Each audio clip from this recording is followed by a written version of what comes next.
ये मेरे अंदर क्या हो रहा है? समझ में नहीं आ रहा श्रेया, लेकिन ये जो भी है नॉर्मल नहीं है। ये वैसी ही ताकत है जैसी।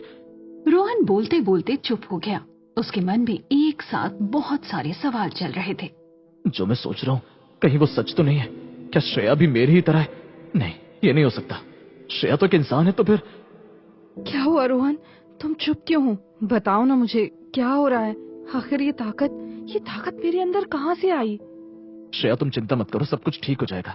चलो अभी हम यहाँ से निकलते हैं। रोहन अगले ही पल श्रेया को वहाँ से ले गया, लेकिन जाते हुए उसके मन में बहुत सारे सवाल खड़े हो चुके थे। वो श्रेया का डर महसूस कर पा रहा था। ठीक उसी वक्त वर्मा इंडस्ट्रीज की लैब में रखे लैब मशीन की स्क्रीन पर रेड लाइट जलने बुझने लगी, जिसे देखकर सब लोग हैरान हो गए। सर जल्दी आइए। क्या हुआ? विक्रम वर्मा मशीन की आवाज सुनते ही हड़बड़ाकर वहाँ पहुँच गया और स्क्रीन पर देखने लगा। सर देखिए, सब्जेक्ट एस श्रेया, उसके अंदर की एनर्जी में अचानक चेंजेस आ रहे हैं। सेंसर दिखा रहे हैं कि उसने पहली बार अपनी प्री मॉनिटरी सेंस का इस्तेमाल किया है। ये सब्जेक्ट एस की लेटेस्ट रिपोर्ट है। उसके ब्लड में पावर्स मर्ज होना स्टार्ट हो गए और रिजल्ट बहुत अच्छे हैं। क्या? इसका मतलब मेरा इंजेक्शन काम कर गया। इतने सालों बाद मेरा एक्सपेरिमेंट सफल हो रहा है। अब श्रेया मेरी सबसे बड़ी कामयाबी बनेगी। मुझे लगा था श्रेया कोई काम की नहीं है, उस पर मैंने अपनी सारी रिसर्च बेकार कर दी। लेकिन मुझे नहीं पता था कि एक दिन ये लड़की मुझे इतना बड़ा जैकपॉट देगी। लेकिन सर ये बहुत खतरनाक है। उसकी पावर्स अभी अनस्टेबल हैं। अगर वो इन पावर से डर गई तो वो बेकाबू होकर कुछ भी कर सकती है। ऊपर से प्योर ब्लड लाइकेन रोहन का उसके साथ होना ठीक नहीं है। दोनों की एनर्जी मिलकर एक दूसरे को एम्पलीफाई कर सकती है। अगर ऐसा हुआ तो हम लोग उन्हें कभी नहीं पकड़ पाएंगे। वो दोनों बहुत खतरनाक हो जाएंगे।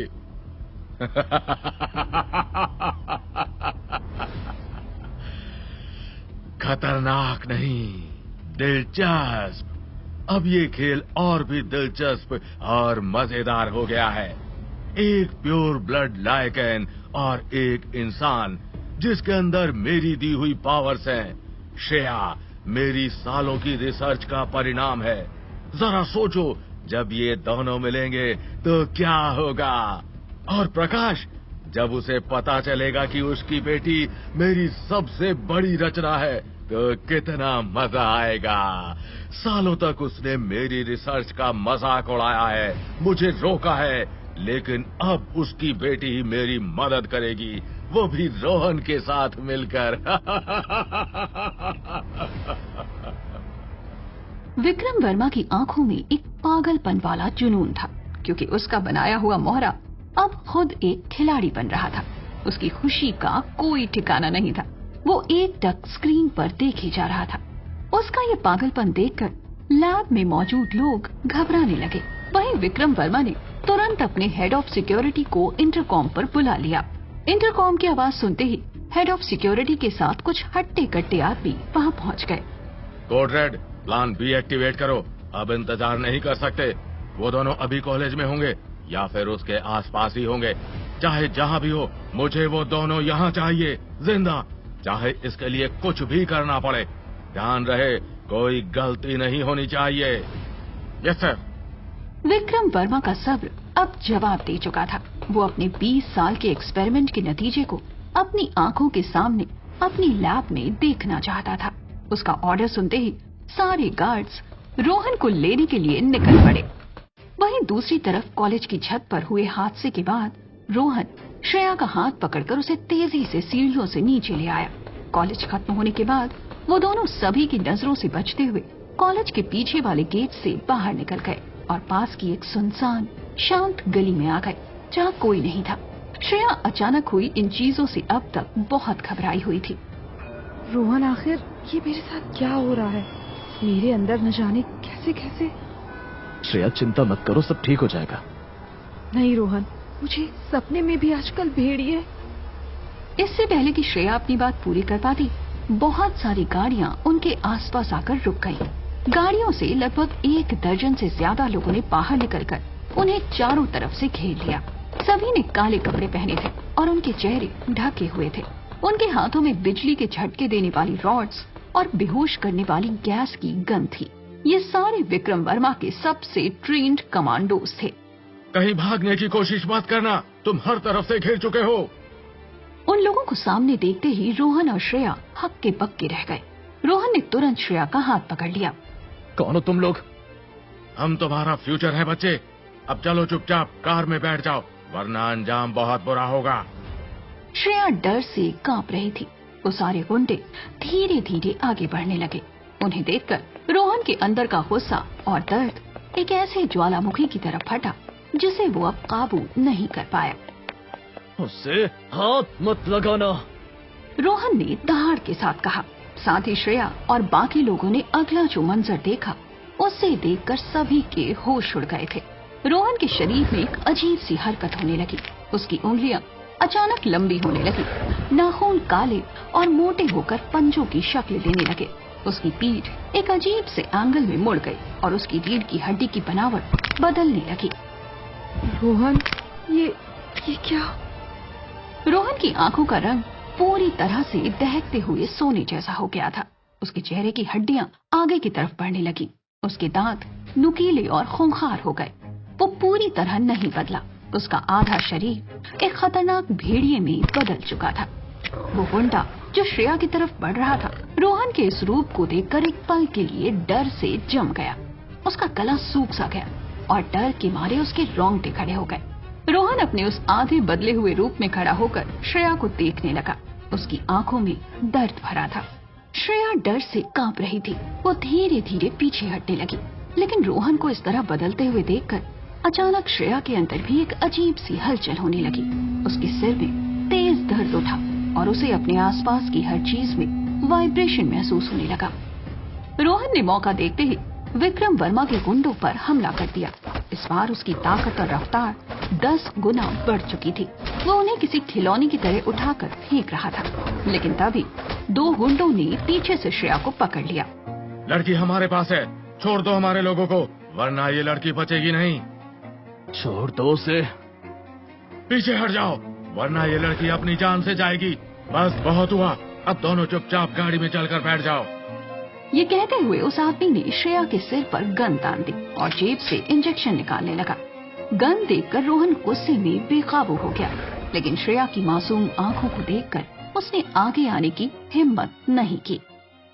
और तभी श्रेया की आंखें चमकने लगी और एक अजीब सी ताकत श्रेया के शरीर से बाहर निकलने लगी और श्रेया ने उस आदमी की गन छीनकर उसे दूर फेंक दिया। फिर क्या था, मौका देखते ही रोहन भी बाकी लोगों पर कूद पड़ा। अब एक तरफ रोहन अपनी भेड़िए वाली ताकत से लड़ रहा था और दूसरी तरफ श्रेया अनजाने में ही अपनी ताकत का इस्तेमाल करके रोहन की मदद कर रही थी। वो बहुत आसानी से उन सारे गुंडों को उठा उठा कर फेंक रही थी। उसका एक वार खाकर गुंडे जमीन से उठ नहीं पा रहे थे। श्रेया और रोहन मिलकर उन ट्रेन्ड कमांडोज पर भारी पड़ रहे थे। उन लोगों का हेड गुंडा समझ गया कि वो श्रेया और रोहन से नहीं जीत सकता। Mission fail, mission fail, target control से बाहर है, सब लोग गाड़ी में चलो, फास्ट। और उसी वक्त सारे गुंडे अपनी जान बचाकर गाड़ियों में बैठकर वहाँ से भाग गए। उनके जाते ही रोहन धीरे धीरे ठीक हो रहा था, लेकिन ठीक होने से पहले ही वो दौड़कर श्रेया के पास आ गया। श्रेया, तुम ठीक तो हो ना? तुम्हें कहीं चोट तो नहीं आई? हाँ, मैं ठीक हूँ, लेकिन ये सब मैंने किया कैसे, मुझे समझ में नहीं आ रहा। रोहन, आखिर ये मेरे साथ हो क्या रहा है? और ये लोग आखिर कौन थे? ये लोग ये विक्रम वर्मा के ही आदमी थे। इससे पहले कि रोहन अपनी बात पूरी कर पाता, प्रकाश वहाँ पहुँच गए। वो विक्रम की फोटो देखने के बाद से श्रेया को लेकर चिंता में थे। कॉलेज में ना मिलने की वजह से वो श्रेया को आसपास के इलाके में ढूंढने लगे। तभी उन्हें इस सुनसान गली से लड़ाई की हल्की आवाजें सुनाई दी, लेकिन उनके आने से पहले ही विक्रम वर्मा के लोग रफू चक्कर हो गए। उन्होंने देखा रोहन अपने उस भयानक आधे बदले हुए रूप में था और धीरे धीरे वापस नॉर्मल हो रहा था, और उनकी बेटी श्रेया वो जमीन पर बैठी कांप रही थी। ये क्या हो रहा है? रोहन और श्रेया, और ये रोहन के शरीर को। प्रकाश सिंह के रोंगटे खड़े हो गए। वो दौड़कर अपनी बेटी के पास गए। श्रेया बेटा, तुम ठीक हो? इस राक्षस ने तुम्हारे साथ कुछ किया तो नहीं? राक्षस? ये शब्द सुनकर रोहन को जैसे किसी ने सीने में छुरा घोंप दिया हो। प्रकाश ने आते ही रोहन को धक्का देकर दूर कर दिया। दूर रह मेरी बेटी से, पास मत आना, दूर दूर रह। पापा नहीं, आप गलत समझ रहे हैं। गलत? मैं अपनी आंखों से देख रहा हूँ श्रेया, ये लड़का इंसान नहीं है। प्रकाश गुस्से में अपना आपा खो बैठे थे। उनकी आंखें किसी अंगारे की तरह चल रही थी। अंकल मेरी बात सुनिए, मैं चुप, बिल्कुल चुप। मुझे तुम्हारी कोई बात नहीं सुननी। आखिर तुम मेरी बेटी के साथ क्या कर रहे थे? अंकल मैं उसे बचा रहा था। बचा रहे थे या उसे मार रहे थे? तुम जैसे दरिंदे से लड़कियों को बचाने की जरूरत होती है। मैंने तुम्हें मौका दिया था लड़के, तुझे समझाया था कि मेरी बेटी से दूर रहना, लेकिन तू नहीं माना। मैं जानता था तू नॉर्मल नहीं है। पापा प्लीज, आप मेरी बात तो सुनिए। रोहन ने कुछ नहीं किया। कुछ लोग हम पर हमला करने आए थे, उल्टा रोहन ने तो मुझे बचाया है। श्रेया, मुझे तुम्हारी कोई बात नहीं सुननी। मैं जानता हूँ तेरी ये हालत इसी ने की है।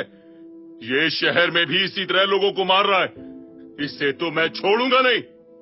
प्रकाश ने अगले ही पल गुस्से में अपनी रिवॉल्वर निकालकर रोहन पर तान दी, लेकिन श्रेया अगले ही पल रोहन के सामने आकर खड़ी हो गई। उसकी आंखों में डर था, लेकिन प्रकाश ने अभी तक अपनी रिवॉल्वर नहीं हटाई। वो एकटक रोहन को देखे जा रहे थे। नहीं पापा नहीं, अगर आपको गोली चलानी है तो पहले मुझ पर चलानी होगी। श्रेया, ये तुम क्या कह रही हो? हटो, हटो सामने से। ये एक जानवर है, जानवर। नहीं, ये जानवर नहीं है। इसने कई बार अपनी जान पर खेलकर मेरी जान बचाई है।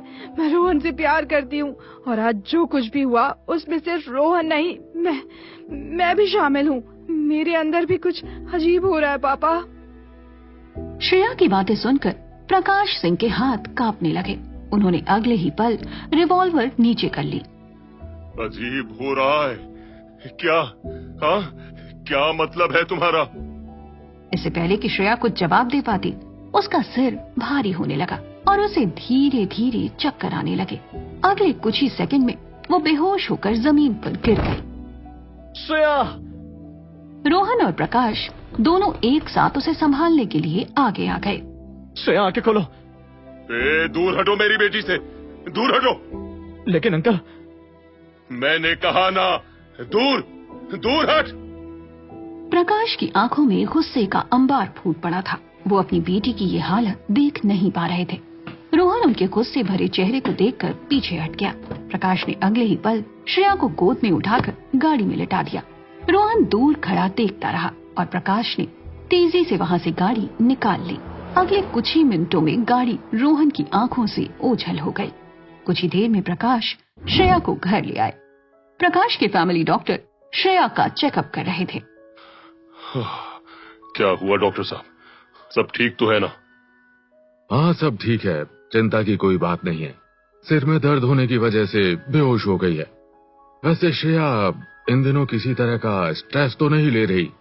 पता नहीं डॉक्टर साहब, आजकल कुछ बताती नहीं है, अपने में ही रहती है। कोई बात नहीं, थोड़ी देर बाद होश में आ जाएगी। बस आप हो सके तो इससे बात कीजिएगा, बाकी चिंता की कोई बात नहीं है।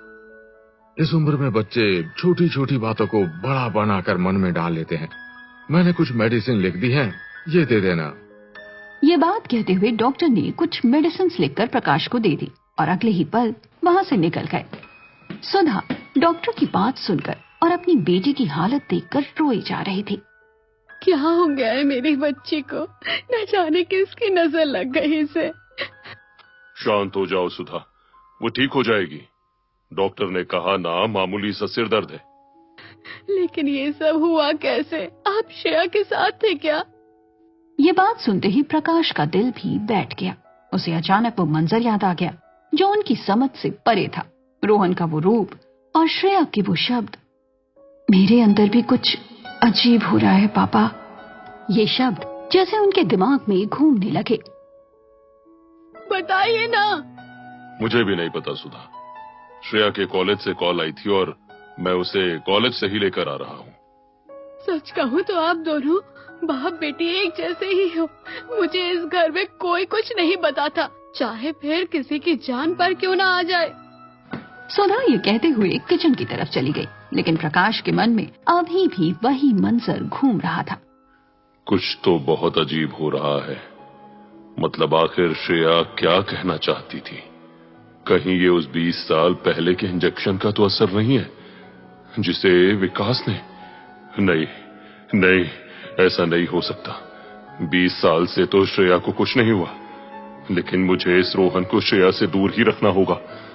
ये लड़का जब तक श्रेया के पास रहेगा तब तक श्रेया के ऊपर खतरा मंडराता रहेगा।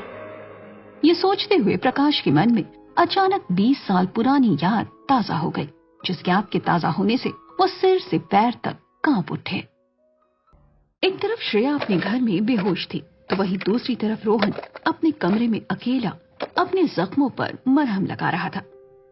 अपने शरीर के दर्द से ज्यादा उसे दिल में दर्द हो रहा था।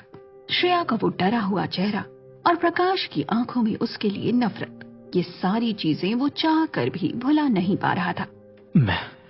मैं एक राक्षस हूँ। श्रेया के पापा सही कह रहे थे। मेरी वजह से आज श्रेया इस हालत में है। मुझे उससे दूर हो जाना चाहिए, हमेशा हमेशा के लिए। ये बात सोचते हुए रोहन को वो पल याद आया जब श्रेया उसके लिए अपने पापा की रिवॉल्वर के सामने खड़ी हो गई थी। लेकिन श्रेया मुझ पर भरोसा करती है। वो आज मेरे लिए लड़ रही थी।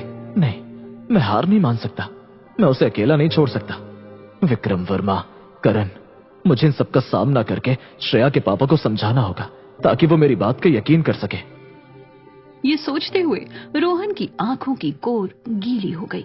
आज श्रेया के साथ उसके रिश्ते का सबसे बड़ा इम्तिहान था, जिसमें रोहन को किसी भी कीमत पर पास होना था। वहीं श्रेया बेहोशी और तेज बुखार की वजह से एक अजीब सी दुनिया में पहुंच गई थी। उसके सामने एक खाली जंगल था और वो हैरानी से अपने आसपास देख रही थी। अचानक उसे अपने सामने वही सफेद भेड़िया फिर से दिखाई दिया। उस भेड़िए को देखते ही श्रेया ने अपने कदम पीछे खींच लिए। डरो मत श्रेया, मैं जानती हूँ तुम्हारे मन में इस वक्त बहुत सारे सवाल चल रहे हैं। आज जो हुआ वो तुम्हारी सच्चाई की पहली झलक थी। पहली झलक मतलब मैं क्या हूँ और ये मेरे साथ क्या हो रहा है? तुम प्यार और ताकत का अनोखा मेल हो। बस तुम्हारी ताकत को एक जहरीले बीज ने छुआ है और अब तुम्हें अपनी ताकत को काबू करना सीखना होगा, इससे पहले कि वो बीज बोने वाला इंसान तुम्हें काबू कर ले। मेरी ताकत? तुम भी एक भेड़िया हो। मैं तुम्हारे अंदर बसे भेड़िए का रूप ही हूँ। ये बात सुनकर श्रेया का चेहरा पसीने से तरबतर हो गया। तभी उसे कुछ दूरी पर रोहन दिखाई दिया। रोहन दर्द में था और उसे पुकार रहा था। श्रेया! रोहन की आवाज सुनते ही श्रेया ने अपनी आंखें खोल ली और आसपास देखने लगी। वो अपने कमरे में थी। उसका बुखार हल्का हो चुका था और अब उसके दिल और दिमाग में सिर्फ रोहन का ही नाम गूंज रहा था। रोहन, मुझे उसके पास जाना होगा। उसे मेरी जरूरत है। वो अकेला है और घायल भी। मुझे उसे देखना होगा। ये कहते हुए श्रेया उठकर दरवाजे पर चली गई, लेकिन जैसे ही उसने दरवाजा खोला तो उसे सामने प्रकाश और सुधा खड़े दिखाई दिए। श्रेया बेटा, कहाँ जा रही है इस हालत में? अंदर चलो श्रेया। मम्मी पापा, मुझे जाना ही होगा। मैं ठीक हूँ। मेरा जाना बहुत जरूरी है। प्रकाश और सुधा ने श्रेया को पकड़कर वापस बिस्तर पर बिठा दिया।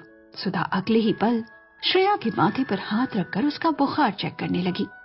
तुझे अभी भी कितना तेज बुखार है। आराम कर बेटा, अभी कहीं जाने की जरूरत नहीं है। नहीं माँ, मुझे जाना होगा। रोहन, उस लड़के का नाम मत लेना श्रेया।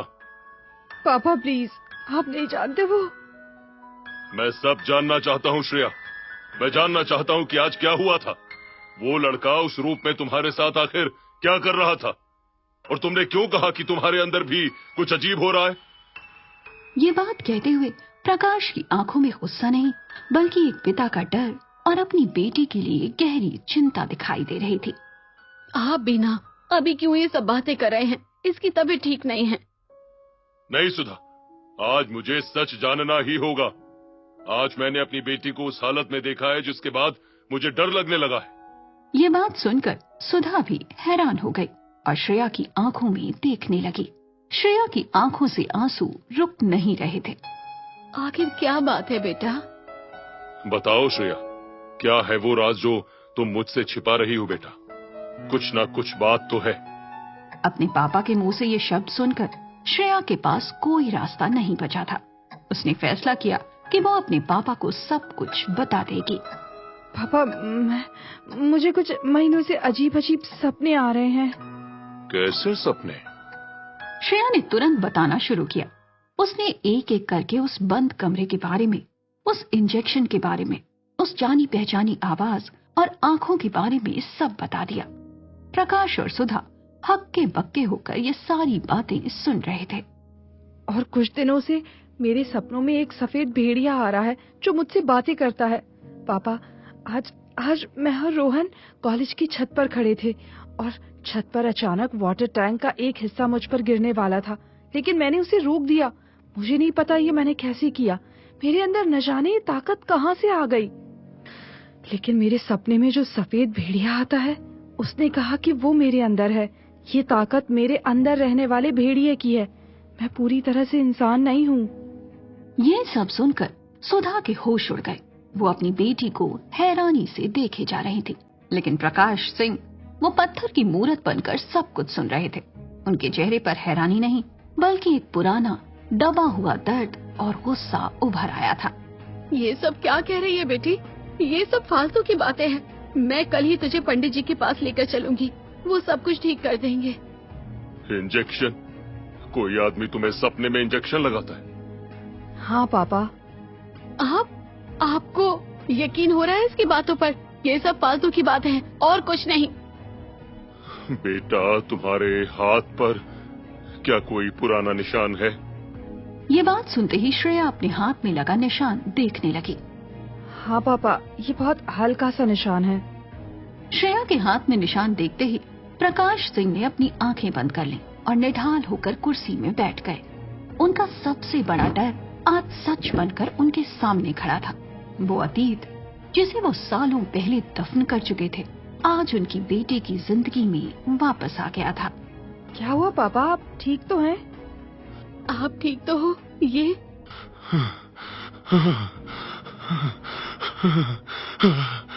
पानी, पानी लाओ। हाँ, सुधा तुरंत उठकर पानी लेने चली गई। वो प्रकाश के चेहरे का उड़ा हुआ रंग पूरी तरह से देखकर घबरा गई थी। ये लीजिए। सुधा से पानी का ग्लास लेते ही प्रकाश ने एक झटके में खत्म कर दिया। श्रेया और सुधा घबरा कर एक दूसरे को देखे जा रहे थे। क्या हुआ पापा, सब ठीक तो है ना? कुछ तो बोलिए, हमें बहुत चिंता हो रही है। हाँ, आप चुप क्यों हो गए? आखिर क्या है ये श्रेया के इस निशान वाली बात? प्रकाश ने अपने सिर से पसीना पोंछकर धीरे धीरे बताना शुरू किया। आज से लगभग 15 साल पहले की बात है। मेरा एक छोटा भाई था विकास। वो बचपन से बहुत होशियार था, एक ब्रिलियंट साइंटिस्ट, लेकिन उसके इरादे हमेशा से खतरनाक थे। श्रेया, उसे जानवरों पर, खासकर भेड़ियों की ताकत पर रिसर्च करने का जुनून सवार था। हाँ विकास, मुझे याद है, वो हमेशा अजीब अजीब बातें किया करता था। हाँ, और वो एक ऐसा सिरम बना रहा था, एक ऐसा इंजेक्शन जिससे वो इंसानों के अंदर भेड़ियों जैसी ताकत डाल सके। उसे अपने पहले टेस्ट के लिए कोई सब्जेक्ट चाहिए था, कोई इंसान, और उसने वो सब्जेक्ट अपने ही घर में ढूंढ लिया था। ये कहते हुए प्रकाश की आवाज कांप गई और वो श्रेया को देखने लगे। उस वक्त तुम बहुत छोटी थी बेटा, सिर्फ 5 साल की। मैं उन दिनों अपने काम में बहुत बिजी रहता था। मुझे पता ही नहीं चला कि विकास की रिसर्च का जुनून उसे धीरे धीरे पागल कर रहा था। एक दिन उसने धोखे से खेल खेल में तुम्हें वो इंजेक्शन लगा दिया। क्या विकास चाचा ने? हाँ बेटा, जब मुझे इस बात का पता चला तो मेरा तो खून ही खौल उठा।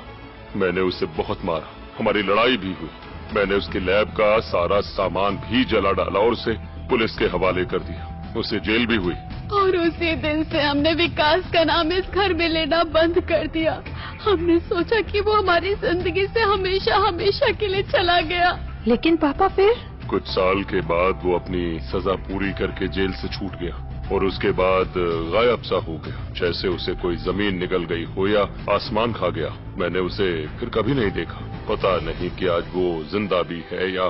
प्रकाश सिंह अपनी कहानी खत्म करके श्रेया की आंखों में देखने लगे। कमरे में सन्नाटा छा चुका था। श्रेया को आज अपने सपनों का मतलब समझ में आ गया था। वो जानी पहचानी आंखें, वो आवाज, वो सब उसके अपने चाचा की थी। तो मेरे अंदर ये बदलाव, ये ताकत, ये सब चाचा के लगाए हुए इंजेक्शन की वजह से है। और सपने में वो सफेद भेड़िया, वो शायद मेरी अपनी अंतर शक्ति है जो मुझे सच बताने की कोशिश कर रही है। बेटा, वो इंजेक्शन लगने के बाद मैंने तुम्हें कई सारे डॉक्टर्स को दिखाया था, लेकिन उस वक्त तुम्हारी रिपोर्ट्स बड़ी नॉर्मल आई थी। पता नहीं अब अचानक से मुझे लगता है विकास वापस आ गया है बेटा, और ये सब उसी की वजह से हो रहा है। इस बार मैं उसे नहीं छोड़ूंगा। और ये लड़का रोहन, अगर वो भी उसी दुनिया का हिस्सा है तो वो भी तुम्हारे लिए खतरा है। बेटा तुम चिंता मत करो, तुम्हें कुछ नहीं होगा। मेरे रहते तुम्हें कुछ नहीं होगा श्रेया। प्रकाश ने प्यार से श्रेया के सिर पर हाथ रख दिया और मन ही मन सोचने लगे।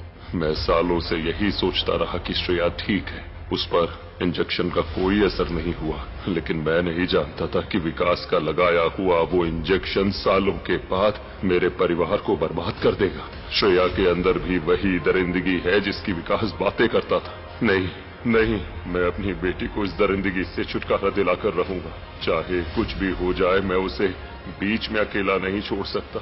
मुझे श्रेया को इन सब से दूर ले जाना होगा, हमेशा हमेशा के लिए।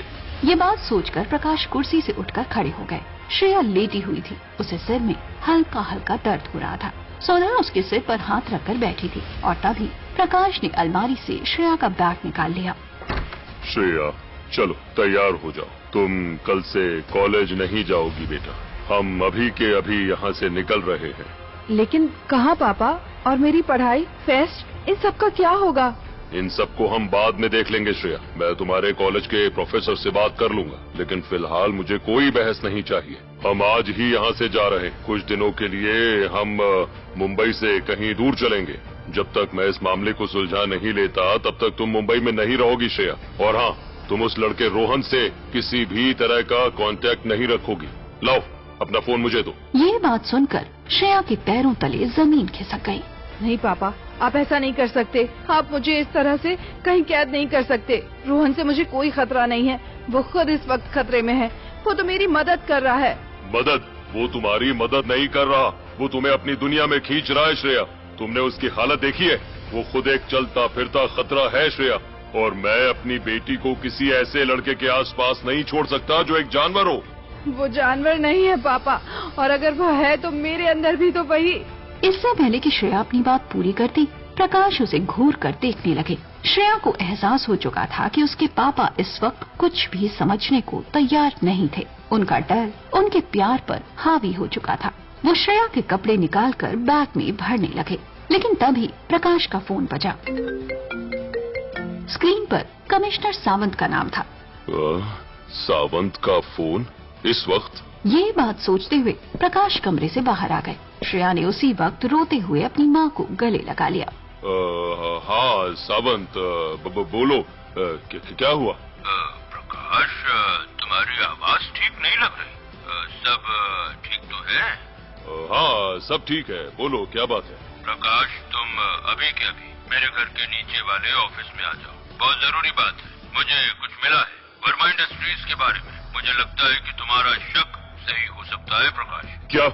मैं अभी आता हूँ। प्रकाश ने तुरंत कॉल काट दिया। उसकी आंखों में एक अजीब सी चमक दिखाई दे रही थी। वो तुरंत वापस कमरे में चला गया। मैं थोड़ी देर में आ रहा हूँ, तब तक पैकिंग हो जानी चाहिए। लेकिन पापा, आप ऐसा नहीं कर सकते। आप मुझे जबरदस्ती नहीं भेज सकते। मैं जो चाहे कर सकता हूँ श्रेया, मैं तुम्हारा बाप हूँ। अफसोस, जो कदम मैं आज उठा रहा हूँ वो कदम मुझे 15 साल पहले उठाना चाहिए था, तो तुम्हें ये दिन ना देखना पड़ता श्रेया। लेकिन अब मैं और देर नहीं कर सकता। आधे घंटे में तुम्हारा बैग पैक हो जाना चाहिए। सुधा, अगर ये ना करे तो तुम कर दो। मैं आ रहा हूँ, मुझे कोई बहाना नहीं चाहिए। पापा, पापा।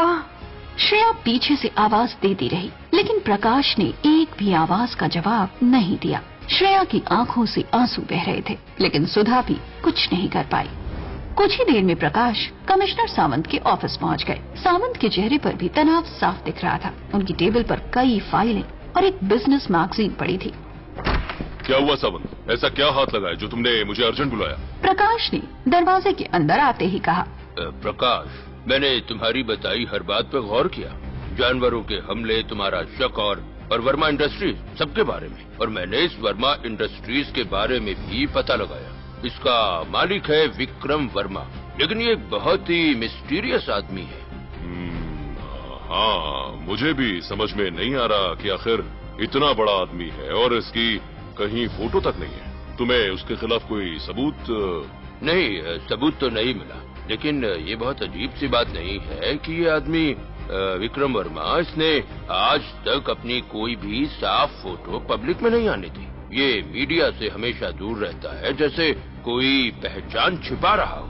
लेकिन ये देखो, इस पुरानी मैगजीन में एक चैरिटी इवेंट की फोटो है जिसमें वो खड़ा है पीछे। चेहरा थोड़ा सा धुंधला दिखाई दे रहा है, लेकिन सावंत ने ये कहते हुए मैगजीन प्रकाश की तरफ बढ़ा दी। प्रकाश ने जब वो धुंधली तस्वीर देखी तो उनके हाथ कांपने लगे। चेहरा साफ नहीं था, पर वो कद काठी, वो खड़े होने का अंदाज, वो हजारों लोगों में भी पहचान सकते थे। फोटो देखकर उनके हाथ कांपने लगे और निढाल होकर वो कुर्सी पर बैठ गए। विकास? क्या ये विकास? ये मेरा भाई है सावंत। विकास, वही अपना नाम बदलकर इस शहर में रह रहा है। तुम्हारा भाई? लेकिन वो तो कई साल पहले एक गैर कानूनी रिसर्च के मामले में जेल चला गया था। तुमने ही तो उसे जेल में डाला था। हाँ सावंत, लेकिन जेल से छूटने के बाद वो कहीं गायब हो गया था। मैंने कई सालों तक पता करने की बड़ी कोशिश की, लेकिन कुछ हाथ नहीं लगा। और अब वो विक्रम वर्मा बनकर इसी शहर में मेरी नाक के नीचे बैठा है और मुझे पता तक नहीं है। ये विकास ही शहर में हमले करवा रहा है और इसी ने सालों पहले मेरी बेटी को। रोहन को खून में लथपथ देखकर आलोक ने उसके कंधे पर हाथ रख दिया। रोहन, ये अंत नहीं है, ये तो बस शुरुआत है। करण तो एक प्यादा है रोहन, असली दुश्मन अब भी बाहर खुला घूम रहा है। वो तुम्हारे साथ साथ श्रेया को भी मारकर तुम्हारी ताकत पाना चाहता है रोहन। विक्रम वर्मा, हाँ, जंग बहुत बड़ी है, लेकिन मैं तुम्हारे साथ हूँ। इस जंग में तुम अकेले नहीं हो। रोहन की आंखों में विक्रम वर्मा को रोकने का जुनून दिखाई दे रहा था। साथ ही उसके पास अब आलोक का साथ भी था। लेकिन उस जंगल में सिर्फ रोहन और प्रोफेसर आलोक ही नहीं थे। संकेत भी रोहन और करण का पीछा करता हुआ वहाँ पहुँच गया था और छिपकर ये सारा तमाशा देख रहा था। वो रोहन के बारे में जानने के लिए पागल हुआ जा रहा था और पंचगनी से आने के बाद से ही उसकी नींद उड़ी हुई थी। लेकिन आज जब उसे रोहन की असलियत पता चली तो उसके होश उड़ गए और पैरों तले जमीन खिसक गई। अरे भेड़िए, रोहन और प्रोफेसर आलोक, ये सब असली भेड़िए हैं। ये कैसे मुमकिन है? मैं पागल हो जाऊंगा। आखिर यहाँ क्या हो रहा है? इसका मतलब हम लोग भेड़िए के साथ रहते। ओह गॉड! संकेत ने छिपकर अपने फोन से लड़ाई का एक धुंधला सा वीडियो बना लिया था और बार बार उस वीडियो को देखे जा रहा था। और उस वीडियो को देखते हुए उसके दिमाग में एक खतरनाक प्लान ने जन्म ले लिया था। नहीं, भगवान जानबूझकर मुझे यहाँ तक लाए ताकि मैं रोहन का ये जानवर रूप देख सकूं। अगर मैं ये वीडियो श्रेया को दिखा दूं तो वो रोहन से हमेशा के लिए नफरत करने लगेगी। नहीं, इससे बेहतर होगा कि अगर मैं ये वीडियो पुलिस को दे दूं या मीडिया में लीक कर दूं तो फिर रोहन एक मॉन्स्टर की तरह सबके सामने आएगा और उसे पकड़ लिया जाएगा या फिर मार दिया जाएगा और फिर श्रेया को बचाने वाला सिर्फ एक ही हीरो होगा, मैं। श्रेया फिर से मेरी हो जाएगी। हाँ, यही ठीक रहेगा। संकेत को अब ऐसा हथियार मिल गया था जो रोहन को हमेशा के लिए खत्म कर सकता था। वहीं दूसरी तरफ प्रकाश अपनी स्टडी रूम में अकेले बैठे थे। उनके सामने वो मैगजीन रखी थी जिसमें उनके भाई विकास की धुंधली तस्वीर थी, जो अब विक्रम वर्मा बन चुका था। सालों पुराना दर्द और धोखा आज फिर ताजा हो गया था। विकास, तुमने ऐसा क्यों किया? ताकत और पैसे के लिए तुमने अपने ही परिवार को धोखा दिया, अपनी ही भतीजी को एक्सपेरिमेंट का हिस्सा बना दिया। तुम्हारी वजह से आज मेरी बेटी एक जानवर बनती जा रही है। मैं तुम्हें कभी माफ नहीं करूंगा विकास, तुम्हें कभी माफ नहीं करूंगा। सबूत, मुझे सबूत चाहिए। मुझे विकास मतलब विक्रम की उस लैब तक पहुंचना होगा जहां वो अभी काम कर रहा है। मुझे जल्द से जल्द वहां पहुंचकर देखना होगा कि विक्रम मेरी बेटी के साथ और क्या करने वाला है। और रोहन, वो लड़का, वो भी इस पहेली का एक अहम हिस्सा है। वो दुश्मन है या दोस्त पता नहीं, लेकिन वो मेरी बेटी के आसपास रहा तो मेरी बेटी को भी इस दलदल में धकेल देगा। मुझे उस जानवर को दूर करना ही होगा। प्रकाश सिंह अब सिर्फ एक पुलिस अफसर नहीं बल्कि एक लाचार पिता भी थे, जो अपने भाई जैसे शैतान से अपनी बेटी को बचाने के लिए किसी भी हद तक जाने को तैयार थे। और ठीक इसी वक्त विक्रम वर्मा अपनी लैब में बेचैन होकर चक्कर लगा रहा था। रोहन को पकड़ने की उनकी सारी कोशिशें बेकार हो चुकी थी। निकम्मे, सबके सब निकम्मे हैं। एक लड़के को नहीं संभाल पा रहे। सर, वो मामूली लड़का नहीं है, वो पहले से बहुत खतरनाक हो गया है। आई डोंट केयर, मुझे रोहन और श्रेया दोनों चाहिए। मैंने सालों मेहनत की है इस पल को हकीकत में बदलने के लिए, और अब जब मैं अपने सपने को पूरा करने के इतना करीब हूँ तो तुम लोगों के बहाने सुनूं। इस बार मैं फेल नहीं हो सकता। मैंने बहुत तैयारी की है। मुझे दुनिया पर राज करने की ताकत चाहिए। विक्रम को एहसास हो गया था कि प्रकाश की इन्वेस्टिगेशन का खतरा उसके सिर पर मंडरा रहा था। वो अगले ही पल गुस्से में अपने हेड ऑफ सिक्योरिटी के पास चला गया। अब और इंतजार नहीं, श्रेया को अभी इसी वक्त उसके घर से उठाओ, इससे पहले कि प्रकाश उसे इस शहर से बाहर भेज दे। लेकिन सर, उसके घर के बाहर पुलिस का पहरा है। तो क्या, पुलिस वालों को हटाना मुझे अच्छी तरह आता है। आज रात प्रकाश को उसकी बेटी की किडनैपिंग का तोहफा मिलेगा। खेल अब खत्म होगा, वो भी मेरी शर्तों पर। और फिर रोहन खुद मेरे पास आएगा। कुछ भी करो, लेकिन श्रेया को यहाँ लेकर आओ। और इस बार अगर तुम लोग खाली हाथ आए तो मैं तुम सबको मार डालूंगा। ये बात कहते हुए विक्रम वर्मा अपने हेड ऑफ सिक्योरिटी की आंखों में आंखें डालकर देखने लगा। सर, सब्जेक्ट आर पहले से बहुत खतरनाक हो गया है। वो अगर यहाँ आ गया तो हम में से कोई नहीं बचेगा। और प्रकाश माथुर, उसे भी आप पर शक होने लगा है। वो पहले भी आ चुका है। मुझे लगता है अब हमें रुक जाना चाहिए। ये बात सुनते ही विक्रम वर्मा ने अपने असिस्टेंट का गला पकड़ लिया, जिससे वहाँ मौजूद सभी लोग थर थर कांपने लगे। रुक जाना चाहिए। 20 साल इंतजार किया है मैंने इस पल का, और तुम मुझे रुकने को कह रहे हो? तुम्हारी हिम्मत कैसे हुई? विक्रम वर्मा ने असिस्टेंट को जमीन पर फेंक दिया और अपनी गन निकाल ली। असिस्टेंट का चेहरा पसीने से तरबतर हो गया। नहीं, अब खेल रुकेगा नहीं, अब खेल खत्म होगा। Vikram Verma head of security के पास चला गया। आज रात चांद पूरा नहीं है और आधी रात निकल चुकी है। श्रेया भी कमजोर होगी। अपने सबसे ट्रेंड कमांडो लेकर जाओ। मुझे वो लड़की चाहिए, वो भी जिंदा। रास्ते में जो भी आए उसे हटा देना, चाहे वो पुलिस हो या फिर कोई और। गोली मार देना। जाओ और मेरी कामयाबी का तोहफा लेकर आओ। Yes sir. और फिर क्या था, विक्रम वर्मा के लोग गंदे इरादों को अंजाम देने के लिए निकल गए। वहाँ से निकलते ही हेड ऑफ सिक्योरिटी ने नैना को श्रेया पर नजर रखने को कह दिया। नैना अपनी खिड़की के पर्दे से छिपकर प्रकाश और बाकी पुलिस वालों पर नजर रखे हुए थी। सॉरी श्रेया, पर मैं तुम्हारी तरह सोने का चम्मच लेकर पैदा नहीं हुई थी। तुमने हमेशा मुझसे सब कुछ छीना है, मेरा प्यार, मेरी खुशी, और मैं आज तुझसे तेरी सबसे कीमती चीज छीन लूंगी, तेरी आजादी। और तभी नैना को फोन पर मैसेज दिखाई दिया। मैसेज में लिखा था, हम पहुंच गए हैं, घर के पीछे का रास्ता साफ है ना। मैसेज पढ़ते ही नैना खिड़की से घर के बाहर देखने लगी और तुरंत जवाब टाइप कर दिया। हाँ, पीछे गार्डन की दीवार छोटी है, तुम लोग वहाँ से आ सकते हो। सामने 2-3 पुलिस वाले खड़े हैं, उनके हाथ में गन्स हैं। अगले ही सेकंड जवाब आया, वो तीनों पुलिस वाले अब कुछ नहीं देख पाएंगे। नैना ने ये पढ़कर एक गहरी सांस ली। उसका दिल जोरों से धड़कने लगा। वहीं दूसरी तरफ प्रकाश सिंह अपनी स्टडी रूम में बैठे हुए थे। उन्होंने सुबह की पहली फ्लाइट से श्रेया और सुधा को लंदन भेजने की सारी तैयारी कर ली थी। वो जानते थे कि उनका भाई विकास अब विक्रम वर्मा बनकर कितना खतरनाक हो चुका है। बस ये रात निकल जाए और श्रेया यहाँ से दूर चली जाए, फिर मैं इस शैतान का खेल खत्म कर दूंगा। मैं उसे उसके हर गुनाह की सजा दूंगा ताकि वो कभी जेल से बाहर ही ना आ पाए। ये कहते हुए उन्होंने अपनी रिवॉल्वर को साफ करके लोड कर दिया।